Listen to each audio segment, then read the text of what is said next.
Aries, welcome back po dito sa Daily Dose of Tarot 111. Kamusta ka ngayon? I hope nasa mabuti kang kalagayan, pampisikal, mental, emosyonal o spiritual man yan. Ang video natin na ito ay para lamang sa mga may malawak na kaisipan. Tandaan po na hindi lahat ay makaka-relate or makaka-resonate. So, try nyong panoorin yung inyong other signs. At kung bago lamang po kayo dito sa aking channel, please don't forget to subscribe and hit the bell button para lagi po kayong updated every time na meron akong uploads. Kung nais mo namang mag-avail ng ating private readings, ng ating TR's bracelet at ng ating Evil Eye Amulet Necklace, DM lang po kayo directly sa aking Facebook page, Tarot Intentions by Aliana Reyes.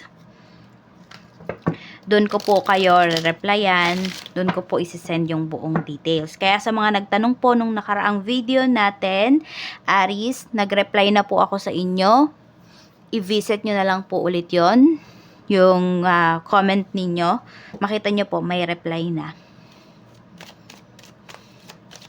Yan, nagre-reply ako, minsan mabilis, minsan naman matagal. So, depende po, no? Kung hindi tayo busy. At kung di ka po mag-i-skip ng ads, maraming salamat sa iyong suporta. More blessings to come. Mag-iwan ka na rin ng bakas dyan sa ating comment section para makita ko sino ba ang mga Aries na active dito sa ating channel. Love, energy. We have Knight of Cups. May nangungulit ba sa'yo rito? Or may nanliligaw ba sa'yo? Or pwedeng ikaw yung may nililigawan. Ano po? Ayan, sige. Yung mga may nililigawan dito, tignan natin kung sasagutin na ba kayo nung nililigawan ninyo. Queen of Pentacles. Alam mo, mataas yung standard ng tao na to. Oo. Nakukulangan, at saka nakukulangan pa po siya sa efforts mo. At kung meron namang nanliligaw sa inyo rito, tignan natin kung pure ba yung intention ng tao na yon. Five of Cups. Okay. Mukhang may mabigat na dinadala yung taong to eh. Tignan natin ako, patay ng isa pa. Kung sino man tong nandiligaw sa inyo, pinupurso kayo. Pwedeng ito, pwedeng ex nyo to ha. Meron kasi siyang panghihinayang na nararamdaman. Kaya pinurso ka ulit nung taong to. The Chariot. Okay. So this time, gusto niya maging successful na yung relationship ninyo. Oh, mukhang hindi ka na nga niya pakakawalan. Yun yung sinasabi rito. At kung kayo naman po, yes, yung may nanliligaw po sa inyo, pure ba yung intention niya? Yes naman po. Pure naman po yung intention ng tao na yan. Oo. Pwedeng ganito lang. Kasi, meron lang siyang kaba na nararamdaman. Kasi pwedeng every time na meron siyang nagugustuhan, okay, meron siyang nililigawan, yung tao na to, kasi pwedeng lagi siyang bigo.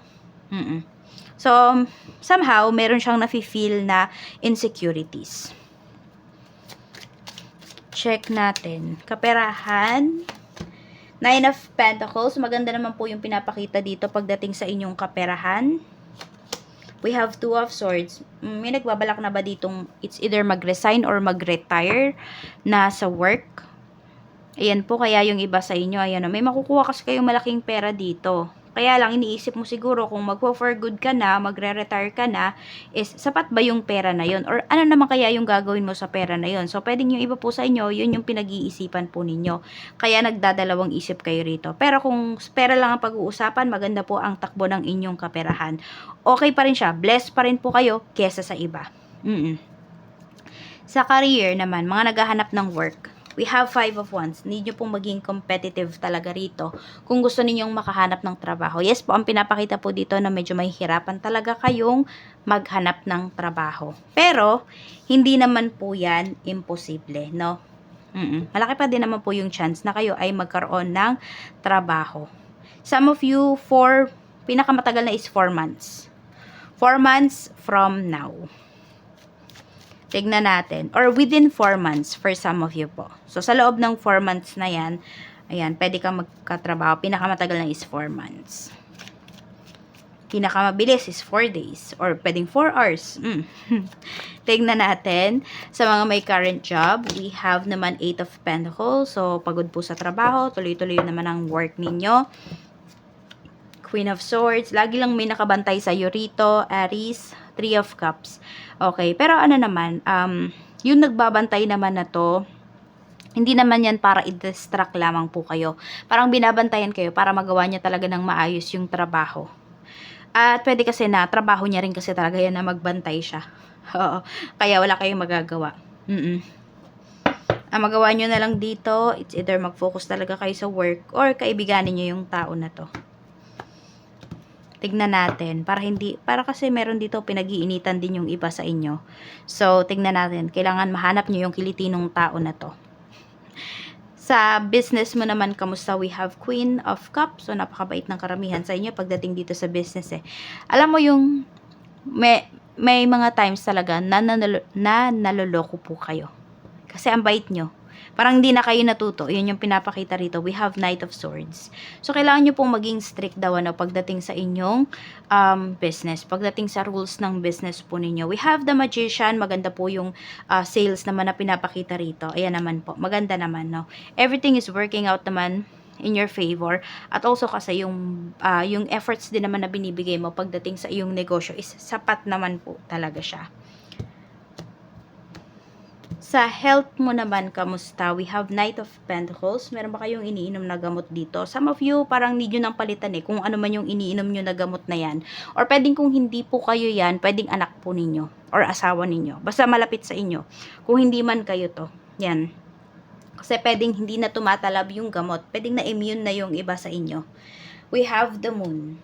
Okay, meron din dito kind of emotional because pwede nga na may iniinom na gamot. So, pwedeng yun yung side effects sa inyo. I don't know kung yan ba ay pills, yan ba ay, ano ba yan, injectable. So, pwedeng more on about sa protection po ito. Family planning for some of you. Pero yung iba naman po, more on maintenance yan. So, naiiba yung mood. Mga maiisip mo or madalas nasasagi ba sa isipan mo ngayon? This is for you, Aries. Tingnan po natin kung ano yan. Meron tayo ditong legal issues. Okay, ayan no. So, more, ayan, immigration, lawyers, court, judges. So, either may nilalakad ba kayong papers? Ayan po.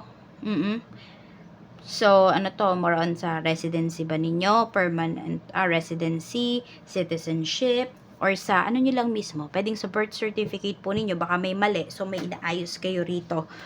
Medyo, ayan, hindi medyo, gagastos po talaga kayo. Kaya yun yung iniisip ninyo.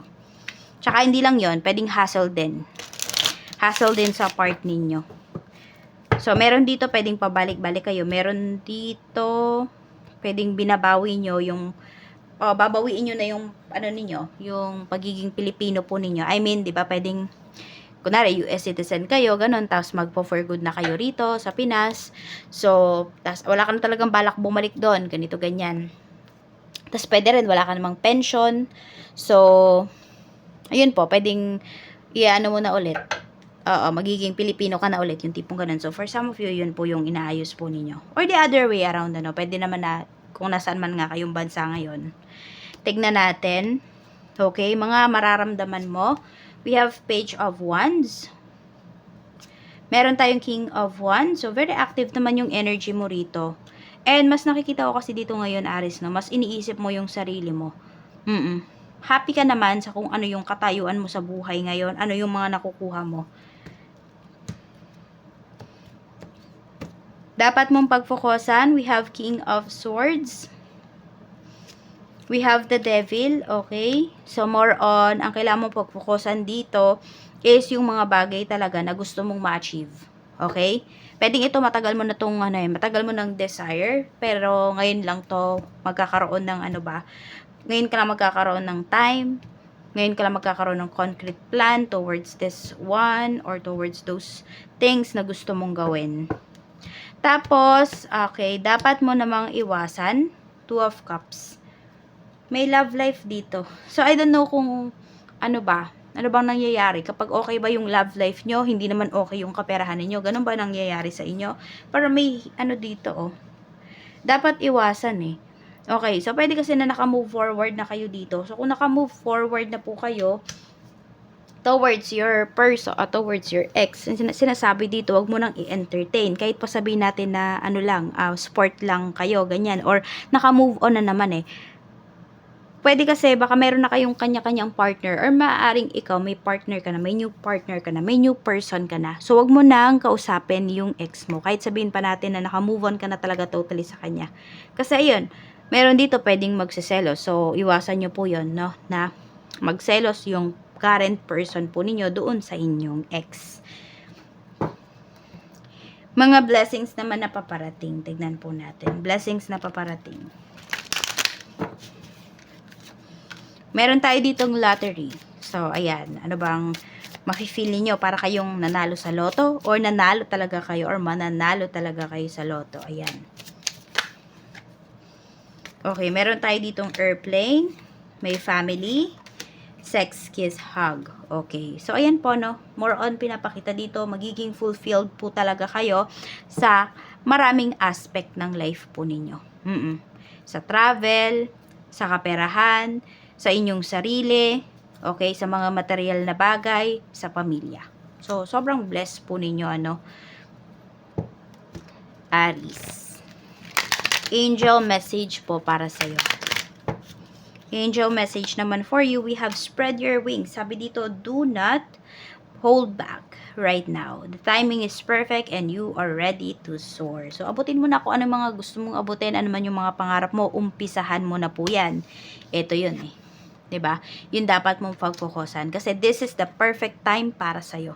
Ito na 'yon. After mong panoorin 'to, timbangin mo, consider mo yung mga bagay-bagay sa buhay mo. Okay? Magnilay-nilay ka kung ano ba yung mga uumpisahan mo rito. Yan lamang po. Maraming salamat and more blessings to come. See you again on my next video.